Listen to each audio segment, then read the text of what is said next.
dua kali ya, iya, iya yang di Westin ya. Iya. Jadi memang buat saya selalu menarik dan saya selalu excited kalau berbagi sharing informasi tentang tulang belakang ya. Kita ingin selalu menginfokan update-update terbaru, apa-apa aja yang bisa kita kerjakan, apa-apa aja yang bisa kita lakukan untuk bisa menolong para pasien di luar sana, para penderita penyakit pada tulang belakang. Karena semua kita sadari bahwa memang kasus-kasus tulang belakang itu makin hari memang case-nya itu semakin banyak. Kemudian juga range penderita dari segi usia itu juga semakin lebar ya. Yang dulu penyakit tulang belakang itu selalu didominasi pada orang tua, penyakit degeneratif, tapi sekarang ini degeneratif case itu menjadi semakin muda kejadiannya ya. Semakin banyak anak-anak muda, semakin banyak remaja yang sudah terkena problem tulang belakang. Oleh karena itu, saya juga ingin menyampaikan nanti juga tips-tips juga bagaimana menjaga kesehatan tulang belakang kita supaya kita tidak terkena problem tulang belakang yang serius. Jadi, nah ini ada beberapa perubahan yang kita lakukan di nasional. Kalau dulu saya sepertinya single fighter gitu, nah sekarang kita ingin menghadirkan suatu tim ya, makanya saya juga mengajak rekan juga. Jadi kita bikin namanya National Spine Center karena kita ingin layan kita menjadi lebih artinya lebih bisa A to Z spine, all over spine. Oh ya, iya. Jadi kita juga ingin coverage kita juga lebih luas, pelayanan juga jadi lebih bagus, lebih mendalam. Makanya saya membuat suatu tim. Jadi kita bertiga semuanya adalah konsultan tulang belakang, kita semua certified, kita juga semuanya juga sempat mengenyam pendidikan di luar negeri semua kita tiga-tiganya. Jadi tidak perlu diragukan lagi, gitu ya. Ya itu ada saya, Dr. Primaderi dan Dr. Alfian. Kita semua ini memang fokus di tulang belakang. Setiap hari kerjaan kita ya operasi tulang belakang. Ya. Oke, jadi di hari ini saya ingin bicara tentang ini ya, panduan praktis menjaga kesehatan tulang belakang dan terapi terkini penyakit-penyakit degeneratif pada tulang belakang. Kenapa saya memberikan highlight pada penyakit degeneratif? Karena memang dari semua case tulang belakang yang paling banyak kejadian itu problem degeneratif spine, problem degeneratif pada tulang belakang. Walaupun nanti juga ada kasus-kasus seperti kayak kasus trauma, ya trauma itu artinya kecelakaan, cedera, ada kasus tumor, ada kasus kelainan bawaan, ada kasus kelainan bentuk, deformitas tulang belakang dan sebagainya. Nanti juga akan kita sampaikan. Ya, jadi saya mulai selalu dengan apa itu tulang belakang ya. Jadi kita berangkat dari fungsi dari tulang belakang tersebut. Jadi memang fungsi dari tulang belakang ini memang sangat-sangat penting untuk tubuh kita. Yang paling utama adalah dia merupakan pilar tubuh kita ya. Pemberi bentuk tubuh kita itu adalah tulang belakang. Kita itu terlihat menjadi orang pendek atau orang tinggi atau orang bungkuk atau orang bengkok itu ditentukan dari bentuk tulang belakang kita. Jadi dia merupakan pilar utama tubuh kita. Tulang belakang adalah penyangga utama tubuh kita yang membuat kita bisa berdiri tegak, membungkuk dan berputar. Ya. Kemudian yang kedua, ini juga yang penting adalah tulang belakang itu adalah saluran pelindung. Pelindung apa? Yaitu pelindung saraf. Ya. Di dalamnya ada saraf-saraf penting yang menghubungkan otak ke seluruh tubuh. Jadi untuk bagaimana tubuh kita bisa bergerak, bagaimana tangan kita bisa bergerak, bagaimana kaki kita bisa bergerak, bagaimana kita bisa merasakan sensasi pada kulit kita, itu semuanya adalah fungsi atau pekerjaan dari saraf-saraf kita, ya, yang itu dialirkan dari otak menuju ke seluruh tubuh melalui tulang belakang. Maka itu dari pentingnya tulang belakang, karena kalau ada problem di situ, saatnya kejepit atau apa, maka itu semua akan berpengaruh. Sensorik, motorik, dan fungsi-fungsi otonomik dari tubuh kita itu akan terganggu. Jadi memang tulang belakang itu fungsinya sangat vital. Kemudian juga ini adalah sedikit pengetahuan anatomis ya. Jadi tulang belakang kita itu terdiri dari 33 ruas, mulai dari persis perbatasan antara tengkorak kita, leher bagian atas sampai paling ujung tulang ekor kita ada 33 ruas. antar ruas tulang belakang dipisahkan oleh bantalan atau namanya diskus, ya, diskus intervertebralis. Itu bagian lunak yang berfungsi seperti shock breaker di antara tulang. Ya, jadi ini tulangnya, ini diskusnya, ini tulangnya, ini diskusnya, gitu ya. Semuanya seperti ini. Seringkali pada kasus-kasus tulang belakang yang paling sering bermasalah itu biasanya diawali dari problem pada diskus. Jadi biasanya kalau tulangnya sendiri, bone-nya sendiri itu seringkali tidak bermasalah, ya. Tapi yang paling sering itu di shock breaker-nya. Baru nanti kalau bantalan atau shock breaker-nya ini tidak tertangani atau tidak teratasi dengan baik, itu biasanya akan melebar baru ke tulang. Gitu. Terus kemudian di tulang belakang kita itu juga ada otot dan ligamen yang berfungsi sebagai penopang dan penggerak tulang belakang. Tapi biasanya yang sering itu L5, L4 gitu ya? Yes, betul. Kenapa dong? Jadi begini, jadi kalau pada tulang belakang itu memang yang paling sering bermasalah biasanya kalau di area lumbar dan cervical. Cervical itu leher. Kenapa? Karena dua area itu yang gerakannya paling banyak. Kalau daerah torakal atau punggung atas itu relatif tidak banyak bergerak, dia relatif lebih rigid karena di situ ada koste atau ada tulang rusuk, sehingga dia relatif lebih lebih nggak banyak bergerak. Tapi kalau lumbar itu paling banyak bergerak. Semua kita gerakan berputar, kita membungkuk, kita mendekik istilahnya ya. Itu semua yang bergerak tulang belakang dan khususnya di L4, L5, L5S1 karena dia yang paling bawah, dia perbatasan paling bawah sebelum tulang belakang kita ke pinggul. Ya, jadi betul karena jadi beban itu paling berat. Ya, jadi kepala kita, dada kita, perut kita itu semua kan ditahan oleh tulang belakang. Ibaratnya tulang belakang seperti tiang bendera gitu ya. Nah, nanti begitu sampai di lumbar paling bawah itu dia akan dialihkan ke kedua kaki. Nah, di persimpangan itu yang sering menjadi karena di situ akumulasi beban itu ada di situ. Ya. Jadi kalau diakumulasi beban dari cervical, torakal sampai ke bawah itu paling menderita memang di L4, L5, L5S1. Ini dia paling sering bermasalah. Melanya bentar. Siap. Kira-kira masih gini, yang sering kali yang saya temukan itu saya punya klien itu kadang bingung gini. Ini masuknya ke ranah saraf, spine, masuk ke spine atau masuk ke neuro? Karena sering kali itu kan gejalanya kurang lebih hampir sama dan itu overlap biasanya kadang. Nah ini untuk menentukan ini maksudnya kemana? Nah ini sering kali bingungnya di situ dong. Jadi kadang kita juga pun agent bingung juga ya ini maksudnya kemana ya? Kira-kira gimana? Iya. Ya benar sekali, memang di lapangan itu memang seperti itu ya. Jadi memang problem-problem pada tulang belakang itu memang bisa kemana-mana.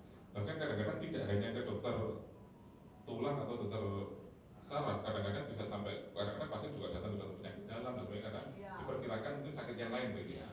Jadi memang pintu masuknya memang bisa dari berbagai arah. Bahkan bisa datang kadang-kadang awal-awal juga langsung ke rehab juga ada. Saya juga banyak mendapat konsulan juga dari teman-teman rehab. Tapi biasanya yang non bedah, teman-teman yang non bedah itu memang mungkin ada keterbatasan ya. Nah, kalau sudah mulai masuk kita ke treatment, kadang-kadang ada keterbatasan. Begitu pada kasus yang berat, pada kasus yang moderate to severe atau yang berat ke sedang ke berat, di mana membutuhkan tindakan atau intervensi pembedahan, biasanya itu harus biasanya kalau nggak ke ortopedi atau bedah saraf biasanya. Karena yang kita memang yang dilatih untuk bisa membuka, membetulkan dan sebagainya. Tapi nggak apa-apa, memang itu masuk diagonal. Namun demikian, ada baiknya daripada pasien nanti juga akhirnya dari sini terus kemudian akhirnya virus bawah, mungkin ada baiknya langsung aja sih ke memang yang ke dokter yang memang mendalami spine.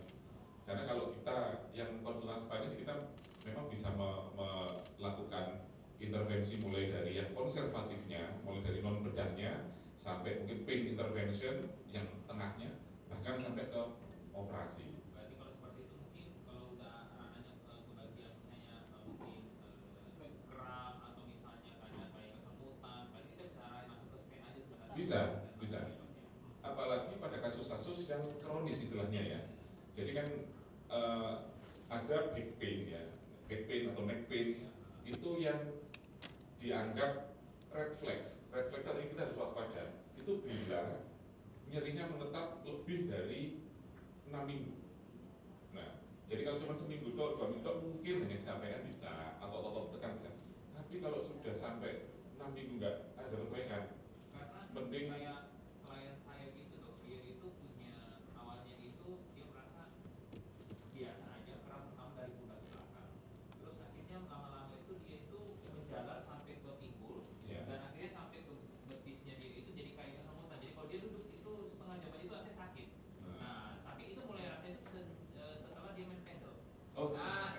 Gitu dong.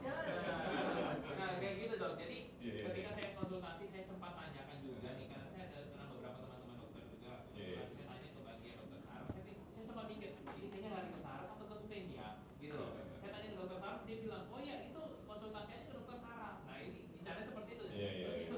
Ya, saya tanya ke dokter Spain, dia bilang, oh ini masuk dalam ranah. Jadi kita ini sebagai Iya. kita bingung gini, kita mau arah kemana? Karena ada sarafnya di dalam. Gitu. Iya, Case-nya karena seperti memang itu. betul, karena memang di area tulang belakang itu memang kan ada tulangnya, ada sarafnya. Betul. Iya, iya.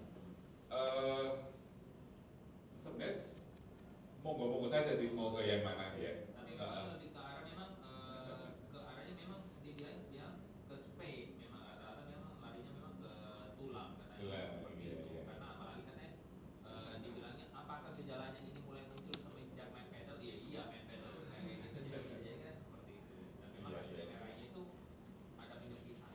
Penyempitan. Iya. Iya, iya, iya.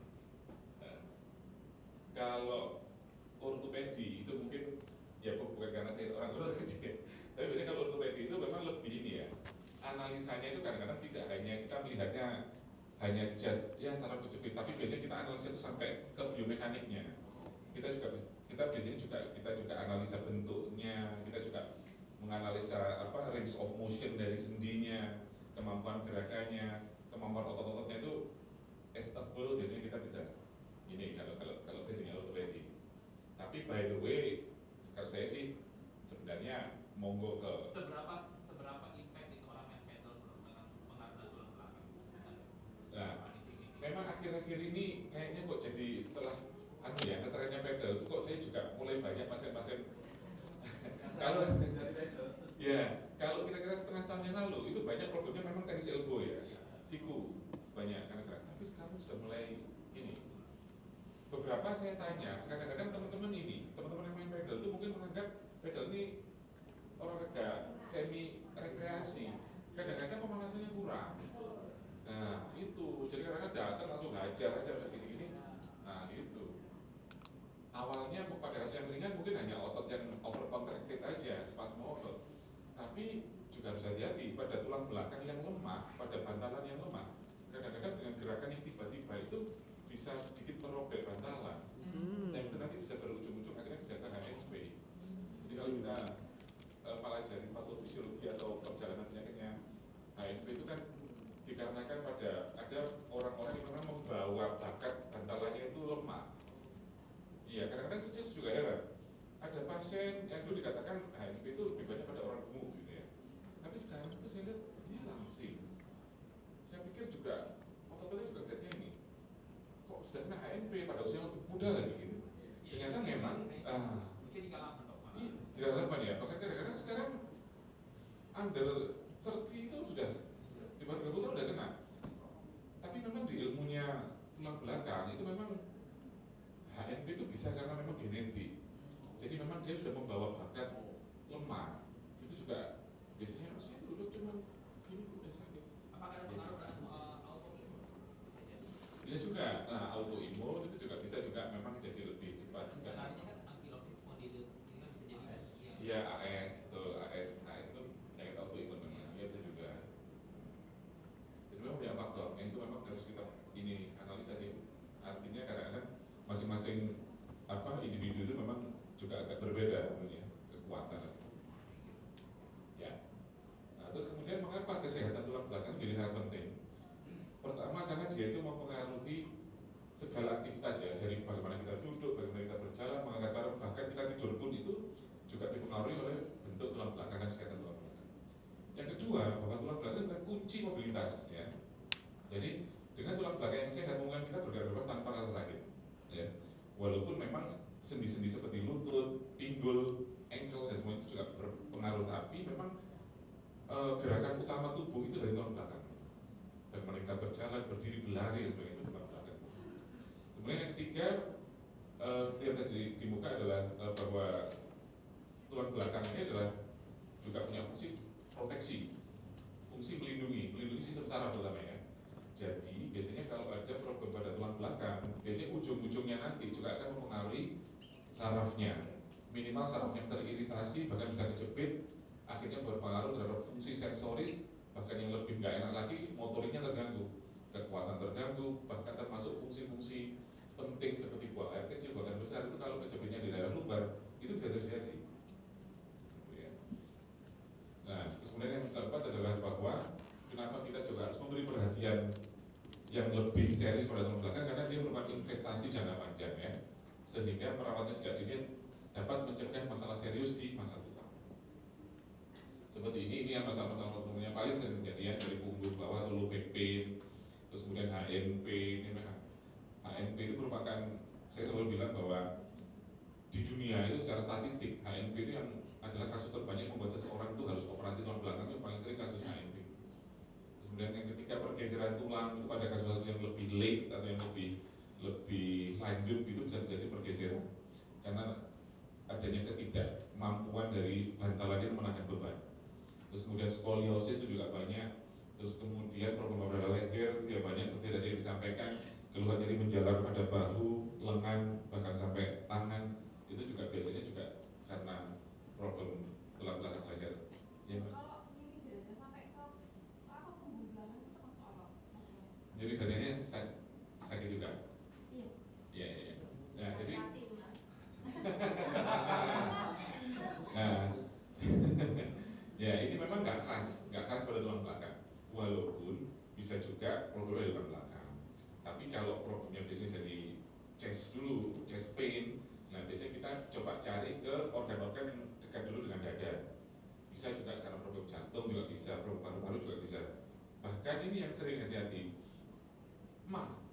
hati-hati, GERD, gastritis, dispepsia itu biasanya keluhannya seperti chest pain. Kadang-kadang kita juga agak terkecoh, nyeri dada gitu, kadang-kadang dadanya dicek bagus, di echo bagus, bahkan di CT scan kardia bagus, ternyata asam lambung. Ya, bahkan kadang-kadang back pain itu juga bisa karena asam lambung juga bisa. Makanya itu perlu juga kadang-kadang kita lihat tulang belakangnya bagus, di MRI bagus, tapi kok punggung saya sering sakit ya? Begitu kasih obat mah hilang sakitnya, itu juga bisa terjadi. Karena gastric pain itu memang dia punya bisa model dirinya itu bisa kadang-kadang kemana-mana. Ya, jadi tapi kalau itu memang terjadinya lama, memang seharusnya diperiksakan sih, Mbak. Iya. Ya. Ya, terus kemudian apa dampak kalau tulang belakang kita tidak sehat? Kita akan terjebak dalam siklus nyeri ya. Karena problem tulang belakang itu biasanya keluhan utamanya paling sering pain ya. Baik itu back pain atau radicular pain. Bisa nyerinya di punggung, bisa juga nyerinya malah di kaki atau tangan. Ya. Jadi tulang belakang yang tidak sehat tidak hanya sekedar pegal, tapi ia bisa memicu rantai masalah yang merampas kualitas hidup Anda. Aktivitas sehari-hari terganggu, bekerja sulit konsentrasi, produktivitas menurun, bahkan sering absen. Dan badan gak enak juga, kita akhirnya juga males bekerja juga kan, sakitan, sebenarnya gak enak. Apalagi kalau kerjanya banyak duduk. Mengemudi, nyeri menjalar buat berkendara menjadi berbahaya, ya. Kurang konsentrasi, kekuatan kaki berkurang, kekuatan tangan berkurang. Pekerjaan-pekerjaan rumah tangga, mungkin bagi ibu-ibu kesulitan mengangkat anak, mencuci, menyetrika, atau bahkan sekedar membersihkan rumah, jadi problem. Mobilitas terbatas, bilangnya kebebasan.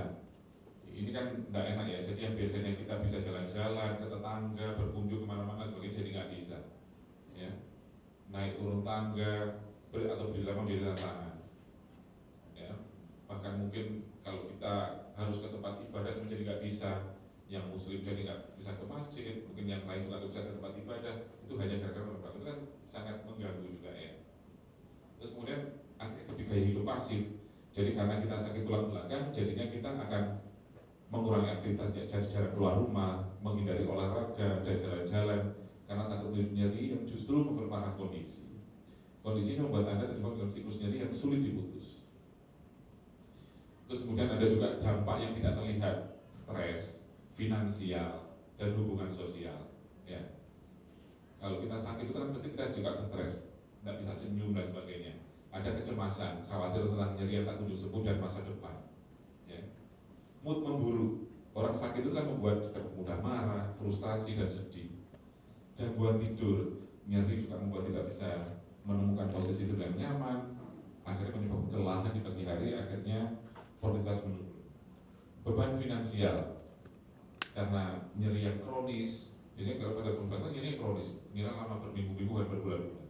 Akhirnya pastinya biaya pengobatan juga jadi tinggi. Lah, makanya itu udah bener kalau orang sekarang tuh harus punya asuransi, ya. Karena ya seperti sakit-sakit kayak gini ini kan juga biayanya tidak terasa kalau bahkan apa, bisa dibayangkan kalau dananya pribadi dari asuransi berapa ya habis gitu ya. Harus ikut, saya pun aja ikut kok. Iya, dan saya berpikirnya prudent. Sama saya, istri anak semua ikut prudent. Bisa prospek aku. Bisa. Kamu prospek operasi. Iya, karena kita sendiri dokter itu tahu bahwa memang kesehatan sekarang itu memang harus kita punya coverage ini asuransi nggak bisa. Iya.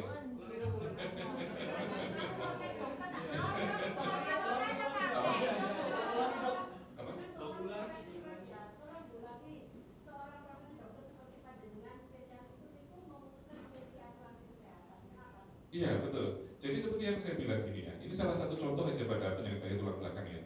Kadang-kadang kita itu nanti biaya pengobatan itu juga jadi banyak, sakitnya kronis, nyerinya nggak hilang-hilang dan sebagainya. Sehingga ini sedikit banyak juga akan menimbulkan beban finansial untuk penderita. Makanya saya selalu menyarankan pada semua orang sebaiknya memang punya asuransi.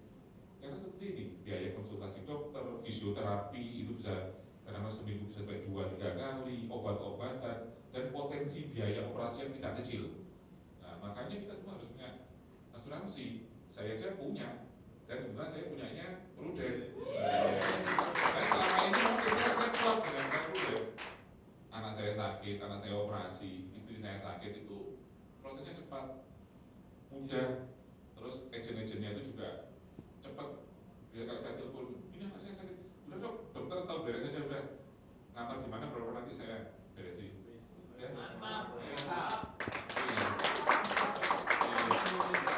Dokter merasa nggak penting asuransi karena kan teman-teman rekan sejawatnya juga dokter pasti nggak bayar gitu kan. Kan ada apa ya istilahnya kode etik etik dokter ya kan. Iya. Sama dokter biasanya fee-nya nggak bayar. Betul nggak? Ya nggak seperti itu juga sebenarnya ya. Karena namanya pengobatan, kalau kita ingin pengobatan berkualitas itu kan tidak hanya konsultasi dok, kita perlu pemeriksaan tambahan, kita perlu pemeriksaan radiologi yang canggih, obat-obatan yang bagus, kan itu semua kan nggak bisa sesama dokter kalau sampai membantu yang seperti itu. Kan kita juga harus mandiri juga, iya kan? Ya kalau obat-obatan yang biasa-biasa atau kita nanti pemeriksaan tambahannya yang biasa-biasa ya mungkin masih ini, tapi kan kita inginnya ya untuk kesehatan kita selalu yang pinginnya yang terbaik loh. Kan kita inginnya pasti pelayanan yang bagus, dan itu kan pasti konsekuensinya kan biaya. Iya. Makanya ya tetap Ujung-ujungnya asuransi. ujungnya asuransi. Ada yang mudah, iya. Jadi fokus pada pengobatan yang berkualitas ya dok ya. Iya betul. Kalau kita ingin pengobatan berkualitas itu kan pastinya ya harus apa? Artinya itu konsekuensinya kan biaya pasti kan. Kita kan ingin CT scan yang bagus, MRI yang Teslanya tinggi, ya kan, lab yang canggih. Nah, ini semua kan pastinya kan tidak murah untuk saat-saat seperti sekarang ini. Gitu. Ya, kita lanjutkan ya. Puas. Ya. Nah, tekanan pada hubungan sosial, ketergantungan menjadi bergantung pada pasangan atau keluarga atau aktivitas dasar. Ini gara-gara sakit ya. Penarikan diri, menghindari acara sosial karena rasa sakit atau ketidaknyamanan yang berujung pada kesepian. Ya. Jadi kelihatannya remeh, cuma sakit boyok kalau orang Jawa bilang. Tapi ternyata akibatnya bisa seperti ini, dan ini memang kalau dirasakan betul memang seperti ini. Kalau cerita-cerita dari pasien itu memang sampai seperti ini problemnya memang. Kesimpulan, merawat tulang belakang bukan hanya tentang menghindari nyeri, tapi tentang mempertahankan kebebasan, kebahagiaan, dan koneksi Anda dengan kehidupan. Ini ya, penting ya. Nah, dari pembuka tadi, ini saya tambahi lagi data-data real yang saya ambil dari halaman WHO ya. Jadi menurut laporan dari WHO sampai di tahun 2020 aja ada sekitar 619 juta orang di dunia itu menderita low back pain ya.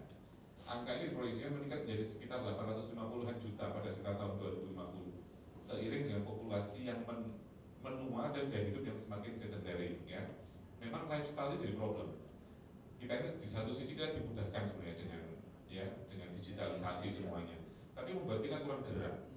Dan karena kita kurang gerak itu ternyata untuk kesehatan tulang belakang kurang bagus. Iya, itu bedanya orang dulu dengan orang sekarang. Sekarang semuanya bisa dikontrol dari satu tempat, Pak. Iya kan? Mau beli apa aja kita nggak perlu keluar, datang sendiri hanya dengan pencet. Iya kan? Itu akhirnya kita kurang gerak, otot-otot kita kurang terexercise, posisi kita juga nggak baik. Karena kalau kita pegang HP seringkali kan kita menunduk, atau kadang-kadang sambil goler-goler di bed, apalagi kalau bednya terlalu empuk melengkung akhirnya. Kita bisa berjam-jam nggak kerasa, scroll Instagram sampai berjam-jam, lama-lama boyoknya saya. Itu yang terus. Tidur posisinya kayak gimana dok? Posisi tidur itu kayak gimana? Ya, kalau posisi tidur sih sebenarnya standar yang paling bagus memang telentang, tapi alas tidurnya sebaiknya yang agak keras. Ya, yang firm. Kalau yang bantalnya suka bantal tinggi gimana dok? Nah, itu sebenarnya yang nggak baik. Iya, sebaiknya cari yang bantal Kamu kayak kerajaan Jin dulu pakai kain. Kalau tidur itu suka bantal tinggi dok, benar dok. Kalau kamu tidurnya ini Gak enak, ya? itu gak enak rasanya dok, aneh. Tapi bangunnya apa nggak pegel? Iya. Biasanya lebih pegel. Atau paling tidak ini aja beli yang saya itu pakai bantal yang khusus servikal yang ya di pasaran apa King Oil lah, tapi kurang itu enak banget itu. Enak. Mereknya apa aja lah. Pokoknya bantal yang khusus. Bukan yang ada lengkungan gini-gini. Iya, ada lengkungannya. Itu bagus. Jadi tetap jangan yang terlalu empuk pokoknya. Jadi tidak, artinya gini, terlalu tinggi juga nggak bagus, tapi tanpa bantal pun juga nggak bagus. Mending yang khusus untuk leher. Kadang katanya kalau darah tinggi kan baiknya nggak pakai bantal. Nah itu kalau dengan pertimbangannya kayak gitu sih mungkin ada pelanggan khusus ya. Tapi kalau memang tidak ada kontraindikasi untuk pakai bantal, semuanya tetap pakai bantal. Karena itu bisa mengaruhi posisi tidur dan kadang kalau tidur juga itu posisinya akhir itu ada orang yang mungkin merasa kurang nyaman mungkin tidurnya gitu. Itu apa karena kebiasaan atau apa juga sih nggak ngerti. Mungkin karena kebiasaan juga bisa. Miring boleh, tetap boleh miring, tapi memang yang terbaiknya memang telentang. Kalau toh terpaksa miring sebaiknya ke kanan. Soalnya tekanannya. Jantung. Iya, peredaran lebih lancar. Kalau dulu saya belum ngerti gini, dok, sistemnya gini. Sekarang saya usahakan ke kanan. Ya. Ada yang bilang kalau misalnya jumper kayak sinus juga, sinus kanan dan kiri kan juga pengaruh dong. Kalau misalnya tidurnya miring kiri kan tekan ke posisi sinusnya. Nah, Itu kan kalau yang ada ini ya perkecuali ya. Iya. Akhirnya kan buat tidurnya jadi gak nyaman juga dong biasanya. Ya kalau itu sih sebaiknya memang mengikuti ini ya supaya pernapasan kita enak. Gitu. Ya. Nah disebutkan juga di data bahwa 80% populasi global dewasa itu akan mengalami nyeri punggung setidaknya sekali dalam hidup mereka. Jadi sebenarnya kita ini dalam seluruh kehidupan kita mulai kecil sampai tua nanti itu pasti ada periode di mana kita mengalami nyeri tulang belakang. Walaupun itu memang berat ringannya juga berbeda-beda. Dan memang dikatakan sih sebenarnya 82% back pain itu yang tipenya memang yang non spesifik back pain. Sebenarnya hanya problem seperti itu, hanya masalah postur, hanya masalah posisi tidur yang salah. Sebenarnya hanya 15% yang ternyata ada penyakitnya. Tapi dari 15% kalau dari ratusan juta ya banyak juga sih sebenarnya. Ini harus dijaga kesehatannya. Kesimpulan, data low back pain adalah kondisi yang sangat umum ya, jadi bukan aib dan Anda tidak sendirian mengalaminya. Ya, nah ini kebiasaan sehari-hari yang membunuh tulang belakang dalam tanda kutip. Duduk terlalu lama, posisi duduk itu kita memberikan tekanan 1,5 kali besar pada tulang belakang dibanding berdiri. Idealnya berapa lama? Nggak lama itu. Ya, jadi sekitar 30-40 menit itu kita harus berdiri dulu 5-10 menit stretching dulu, berdiri dulu, baru duduk lagi. Ya. Duduk pun juga harus sebaiknya yang ergonomis, kursinya yang tegak, yang sesuai dengan kurva normalnya tulang belakang. Ya. Jadi tidak terlalu bungkuk, tidak terlalu ke atas. Terus bukan hati-hati, nah ini yang tadi sudah saya sebutkan.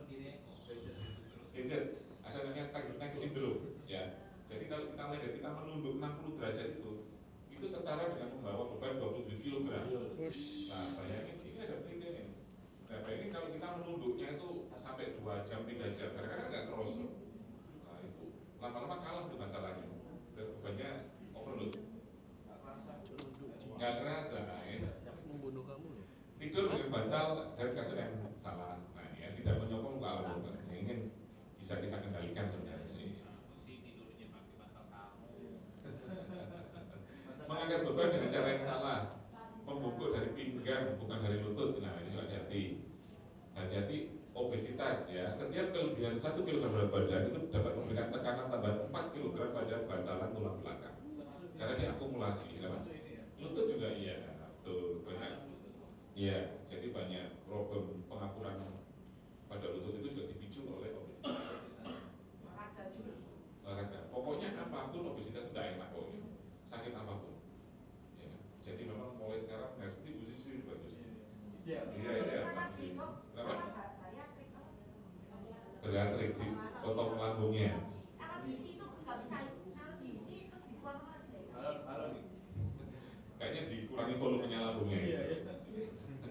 Supaya nggak gampang lapar.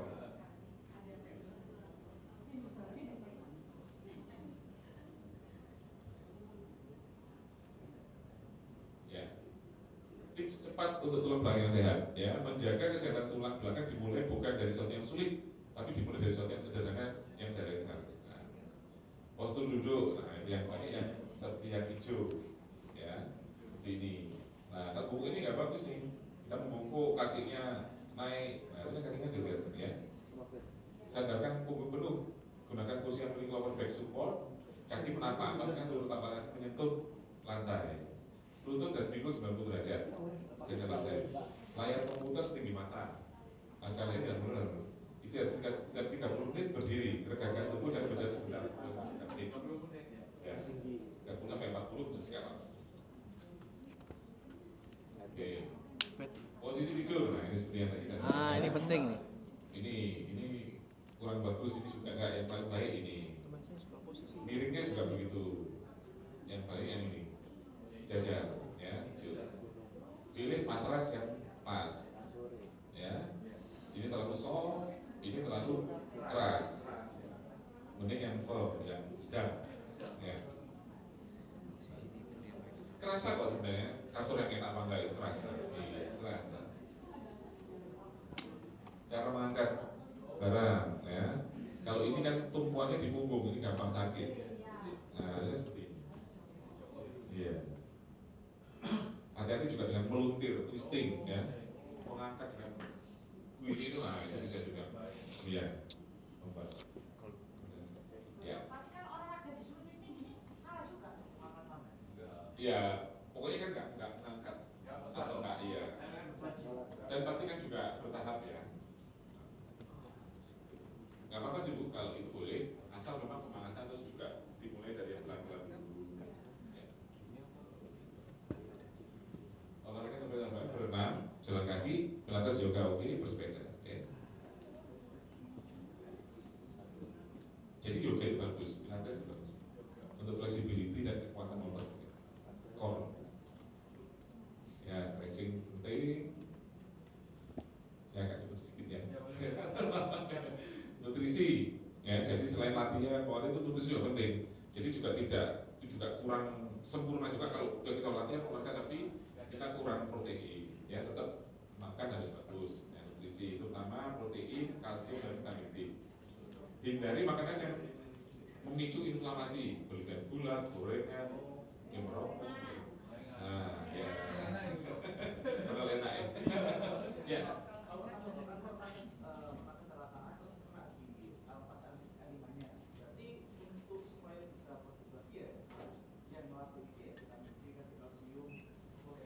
Ya, ya makanya juga penting. Ya, karena baru juga exercise itu kan butuh energi juga, ya. Nah, kapan harus dokter waspadai tanda bahaya atau refleks yang saya sampaikan. Kalau nyerinya kronis, terutama di atas 6 minggu, itu harus ke dokter, ya. Nyeri yang sangat hebat dan tidak membaik dengan istirahat, hati-hati. Mungkin ada sesuatu yang lebih serius gitu. Nyeri yang disertai dengan problem neurologis atau problem saraf, biasanya ditandai dengan nyeri menjalar ke kaki, terutama hingga bawah lutut. disertai kebas, kesemutan atau kelemahan pada kaki atau tangan. Nah itu apalagi sudah kelemahan itu harus cepatnya ke dokter. Nah apalagi setelah dengan gangguan buang air kecil atau besar. Kemudian pada kasus nyeri setelah trauma atau benturan, terus pada nyeri yang disertai dengan demam atau penurunan berat badan yang tidak jelas, khawatirnya infeksi, karena tulang belakang itu juga tempatnya infeksi juga. Ya. Dan juga ini, kalau pasien-pasien dengan juga riwayat tumor itu kadang-kadang dari tulang belakang itu juga tempatnya penyebaran tumor juga banyak. Apa yang akan dilakukan dokter jika ada memiliki keluhan konservatif, non bedah, bedah minimal invasif, bedah terbuka? Pesan kunci operasi adalah pilihan terakhir setelah metode lain tidak berhasil ya. Jadi kita di National Spine Center kita bisa melakukan semuanya. Bisa dari konservatif, fisioterapi seperti tadi disebutkan oleh Dr. Melinda. Kalau mungkin perlu fisioterapi kita ada di B1 itu di Active Life itu ya, untuk memulai postur, tarikan dan sebagainya. Tapi ada kasus yang ringan ya. Terus kita juga bisa melakukan, kalau harus melakukan bedah, kita bisa melakukan dengan teknik-teknik minimal invasif, luka kecil, cepat pasien mobilisasi dan sebagainya. Bahkan kita juga bisa melakukan pain intervention. Nah ini langsung kita kalau degeneratif ya, ini kita masuk ke mungkin yang sedikit-sedikit ke arah operasi. Nah ini sebenarnya apa yang terjadi pada tulang belakang kita yang mengalami degenerasi. Jadi yang bagus, yang normal sebenarnya yang kiri.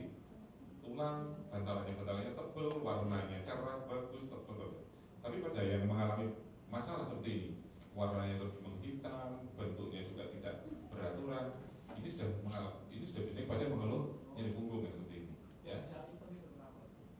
Nah ini karena mengenai proses degeneratif, biasanya berkurangnya kadar air, kekenyalannya berkurang, kemampuan shock breakernya dia berkurang, dia lebih kering, lebih tipis, lebih tidak resilient begitu. Ini.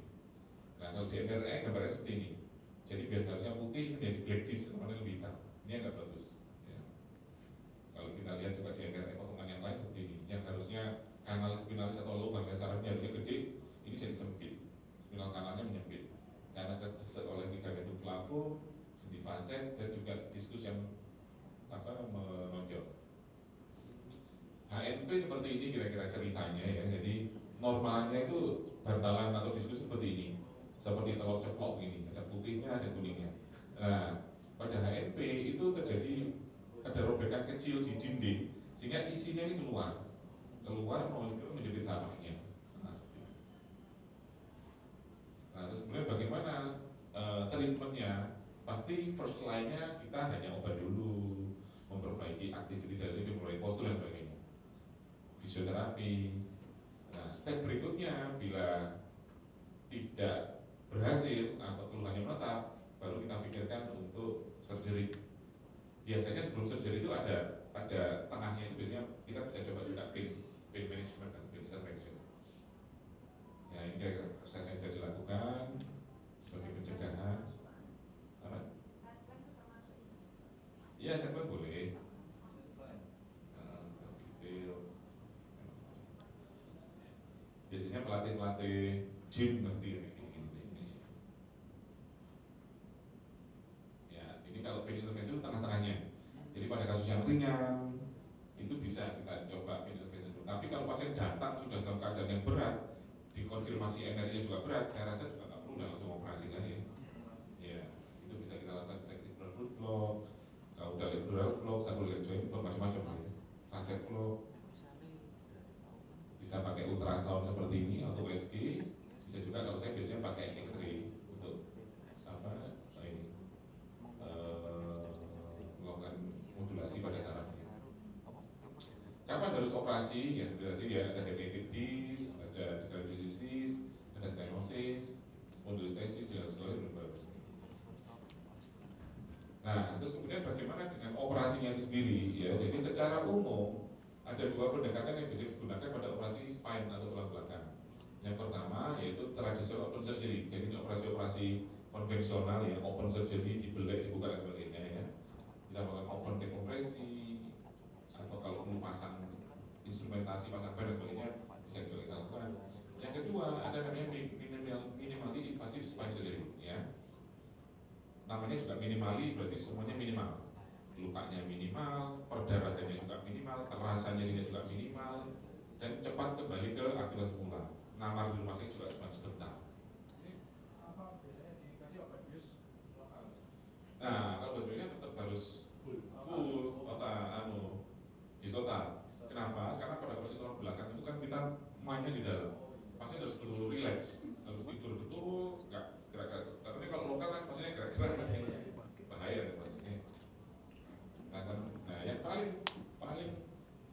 mutakhir saat ini, yang paling update saat ini untuk operasi-operasi pembebasan saraf itu dengan endoskopik. Kalau mikroskopik ini atau tubular sistem itu ya sekitar mungkin 20 tahun, 15 tahun yang lalu. Walaupun masih ada yang melakukan. Tapi kalau yang lebih baru lagi yang endoskopik, lukanya lebih kecil. Dan gini, bedanya mikroskopik dengan endoskopik itu begini. Kalau mikroskop itu seakan-akan matanya di luar, kan itu di luar. Jadi lukanya tetap agak besar, cuman matanya ini pakai pembesaran. Tapi kalau endoskopik, matanya masuk ke dalam tubuh, kameranya masuk. Jadi lukanya bisa lebih kecil, lebih awas istilahnya ya, lebih detail karena kameranya di dalam. Dan dengan pembesaran lebih dekat, sehingga bisa lebih teliti, bisa lebih hati-hati, dan lebih aman. Bisa maksud tadi. Nah, kalau dulu dibuka kan kira-kira seperti ini ya. Nah, operasi berdarah-darah seperti ini. Ini sudah banyak kita tinggalkan, pasang pen dan sebagainya.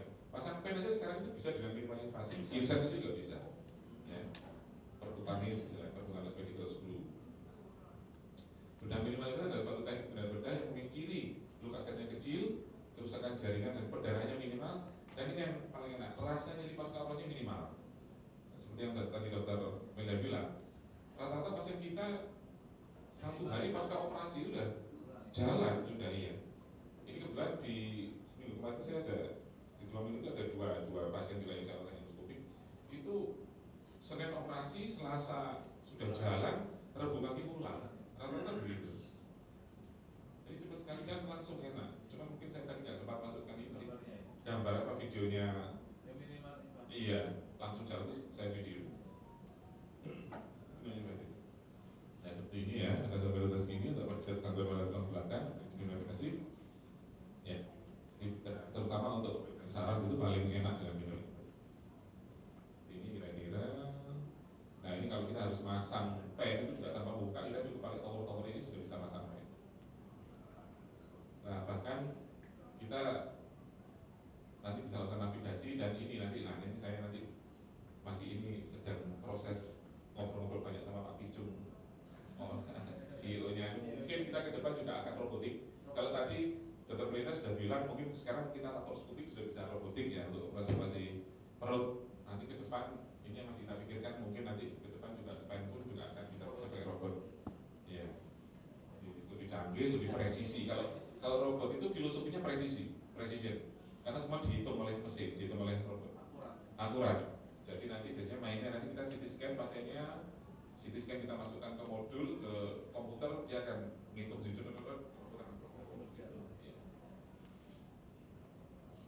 Spinal endoskopi, ya ini yang saya lakukan, ada suatu aplikasi invasif, dia bisa PLD, BSD, UV, BES dan sebagainya.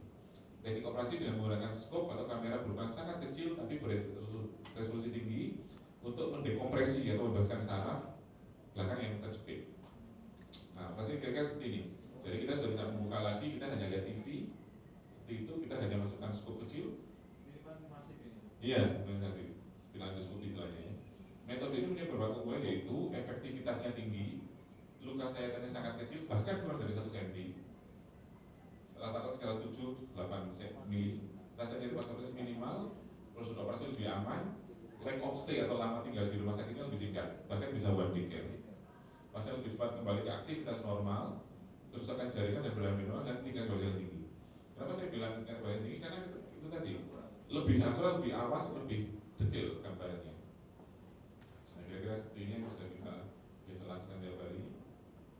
Nah ini contoh, ini ada HNP yang besar. Nah ini kita bisa bebaskan dengan ini lukanya ada segini. Nah ini saya kasih penggaris sedikit, ya nggak sampai 1 jam, kira-kira 7-8 minggu. Kecil sekali. Bahkan saya bisa membebaskan saraf kejepit di 2 level atau 3 level hanya melalui 1 hole. Kemarin saya lakukan di NH juga. Itu tiga kejepitnya di 3 tempat ini, tapi kita bisa lakukan hanya dengan luka ini. Tapi bisa total. Tetap bisa total. Cuman berapa lubang aja itu? Iya. Jadi bisa HNP-nya atau kejepitnya 2 lubang gitu ya, atau 3 lubang kita bisa dari 1 dulu. Iya. Bahkan ada teknik PLD itu kita bisa lakukan UWIC juga. UWIC. Nah ini betul tadi tanya. Kalau pada yang namanya PELD, pada tapi ada kasus tertentu ya, itu kita bisa lokal. Bisa lokal anestesi. Ini pasiennya juga yang saya kerjakan ini juga sadar. Bisa gini-gini.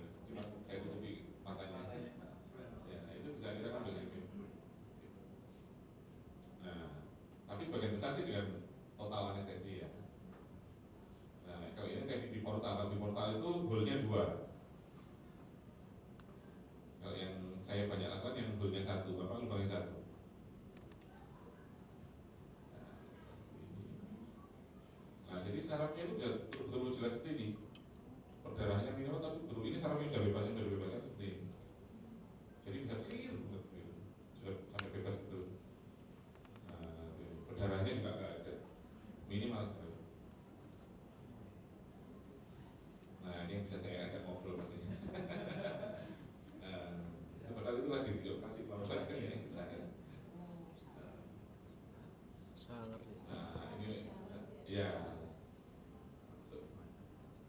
Ibu-ibu ini sebelumnya itu kursi roda, satu hari pas operasi sudah langsung saja. Ya, nah ini saya tambahi selain tadi yang masalah satu spesies ini apa-apa yang bisa kita lakukan juga di NH. Contohnya pada kasus dengan kelainan bentuk tulang bengkok, tapi kita bisa luruskan. Ya. Ini banyak pada remaja biasanya, adolesen idiopathic scoliosis. Bahkan yang terakhir kemarin minggu lalu saya juga mengerjakan itu yang sudutnya besar sekali, sudutnya bahkan hampir 120. Sampai kok anaknya sampai gitu lungker gitu. Itu bisa juga kita lakukan di sini. Iya, bisa. Yang 90 derajat atau 70 derajat itu sehari-hari itu bisa sampai lurus terus. Cuma saya fotonya nggak banyak yang saya tampilkan, ada sih nggak bisa. Skoliosis, nah ini beberapa contoh. Jadi yang sebelumnya bengkok jadi lurus. Nah sebelumnya lungker-lungker kita bisa lurusin, seperti ini kita bisa lurusin. Banyak. Nah kalau yang kayak gini biasanya memang ortopedi banget ini. Ini biasanya kalau bidang yang lain biasanya nggak kerjakan skoliosis. Kalau kita yang ortopedic spine yang memang karena kan memang banyak main tulang ya. Dokternya, kalau skoliosis ini di cover insurance ya? Nah betul. Ini yang jadi pertanyaan. Seringkali memang insurance itu saya itu masih belum ini ya. Selama ini sebenarnya saya kerjakan memang pasien umum ya. Oh, yang insurance belum ada? Iya. Soalnya saya kan pengen tahu yang insurance itu apa diagnosanya supaya bisa di cover gitu. Iya. Mungkin diarahkan ke ini kali ya. Ada riwayat jatuh kali ya. Accident. Soalnya Iya. itu tentang Kalau accident begitu. doang. Betul lah ya. Infonya accident ini nggak menyebabkan skoliosis. Tapi coba saya cari info ke teman saya di Jakarta. Karena kok info dari teman-teman Jakarta di Eka Hospital di grup atau Lutfi Batam itu kok bisa. Iya, betul. Iya. Katanya di Eka tuh bisa. Di Eka bisa. Itu teman saya semua tuh. Nah, coba Ini adalah tempatnya Fedi. Apa? infoin ke kita. Ya siap. Nanti saya tanyakan saya itu. Nanti saya sampaikan ke Bu Sisi untuk skoliosis bagaimana. Karena teman-teman saya cerita di tahu kok bagus ya Pak gitu. Coba saya anunya gimana? Apanya? Kata-kata kuncinya apa? Ya. Ya karena banyak case-nya sebenarnya skoliosis itu. Oh iya, betul. Cuman orang akhirnya mundur gara-gara mungkin biaya ya. Itu jadi problem. Sama ini juga yang unggulan juga yang mau saya sampaikan yang belum banyak memang orang melakukan. Jadi preserve motion misalnya, disc replacement. Nah jadi kalau dulu pada kasus-kasus degeneratif disc disease atau tulang belakang yang mengalami degenerasi itu biasanya dulu kan kita pasang pen. Di pen itu artinya difusi, disatukan. Misal L4, L5 diskusnya hancur atau bermasalah, kita pasang kita harus satukan di pen begitu. Nah sekarang dengan teknologi yang baru yang kita juga sudah bisa adaptasi, itu adalah dengan tetap mempertahankan gerak, motion preservation istilahnya. Jadi kita pasang namanya disc replacement, ya seperti ini. Itu bisa kita lakukan untuk kalau LDR atau LDR itu untuk lumbar disc replacement. Kalau CDR ini cervical disc replacement. Ya. Nah kalau dulu, nah seperti ini, kalau diskusnya rusak di pen, jadi nyatu, betul, jadi nyatu, difusi istilahnya. Nah sekarang itu kita modernnya pakai total disc replacement. Jadi menghilangkan nyeri sambil menggunakan gerakan. Jadi gerakannya masih bisa seperti aslinya, karena kita hanya ganti diskusnya. Seperti orang ganti sendi lutut. Nah kalau sendi lutut kan kalau sendinya rusak atau hancur gitu, kan kita bisa ganti sendinya. Nah ini juga sama, kita ganti diskusinya dengan namanya prostesis, prostesis ya. Keunggulannya mengembalikan gerakan dan biomekanik alami. Jadi kalau dulu fix, sekarang masih bisa tetap dipertahankan. Keunggulannya ini mobilitas lebih baik pasca bedah, tidak ada reaksi gerakan mekanis seperti pada fusi, kepuasan pasien lebih tinggi, pasien melaporkan sensasi yang lebih alami, kembali beraktivitas lebih berat, lebih cepat, kembalinya fungsi bekerja dan olahraga secara lebih penuh dan lebih awal. Ya. Nah, terus kemudian ini juga adalah keunggulannya adalah mengurangi resiko ASD. ASD itu adalah adjacent segment disease. Biasanya pada operasi-operasi yang dilakukan fusi seperti ini, biasanya ada kemungkinan beberapa persen di kemudian hari setelah berapa tahun itu akan terjadi problem diskusi serupa di atasnya atau bawahnya. Jadi di tetangganya. Kenapa? Karena ada perubahan beban pada area yang dilakukan fusi. Nah, kalau kita pakai yang displacement itu kan seperti aslinya. Nah, sehingga mengurangi resiko terjadinya adjacent segment disease, ya, ASD ya. Nah, dikatakan lebih dari 5% berkurangnya kemungkinan terjadinya ASD. Dan follow up 7 sampai 10 tahun. Nah, seperti ini kira-kira operasinya. Jadi diganti sendiri. Kalau ini pada leher, ini yang sering kita lakukan juga di NH, leher. Kalau pada yang lumbar memang lebih jarang. Ya, ini yang lumbar, maaf, yang tadi di leher, ini yang di lumbar. Jadi seperti ini, kan ini diskusinya yang lebih rusak gitu ya. Namun demikian operasi ini tetap memang memerlukan analisa yang tajam. Artinya karena tidak semuanya bisa dilakukan seperti ini. Jadi memang indikasinya sempit. Tapi kalau pada yang memang indikasi dalam ini kita bisa melakukan. Ini pada kasus trauma, kalau ini pada kecelakaan biasanya, patah tulangnya remuk ini, nah ini bisa kita lakukan operasi seperti ini. Pada ini orang jatuh dari ketinggian, bisa lakukan operasi. Ini pada kasus tumor, kita juga bisa melakukan operasi tumor. Ini tumor pada saraf tulang belakang, ini pada schwannoma. Saya ambil tumor ini. Kapan dari juga ada di NH, mungkin sudah 3 mingguan yang lalu juga sama. Orang Kalimantan ada tumor juga. Itu juga gitu nyeri berbulan-bulan nggak sembuh-sembuh. Setelah MRI kelihatan ada tumor besar di lupa. Sebentar kita ambil sudah enak.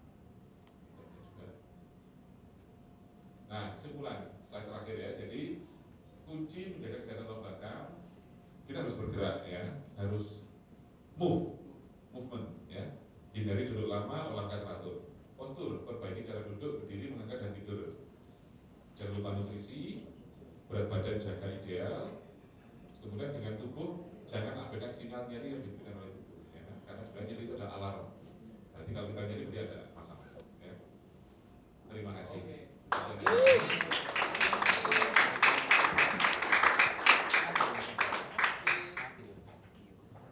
Thank you dok. Cek. Oke.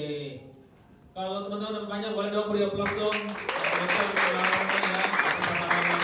Thank you dok, thank you National Hospital and Team juga ya. Oke teman-teman, kalau misalnya masih ada sesi tanya jawab nanti bisa setelah ini aja pada saat nanti makan siang kita mau foto terlebih dahulu. Ya boleh ya.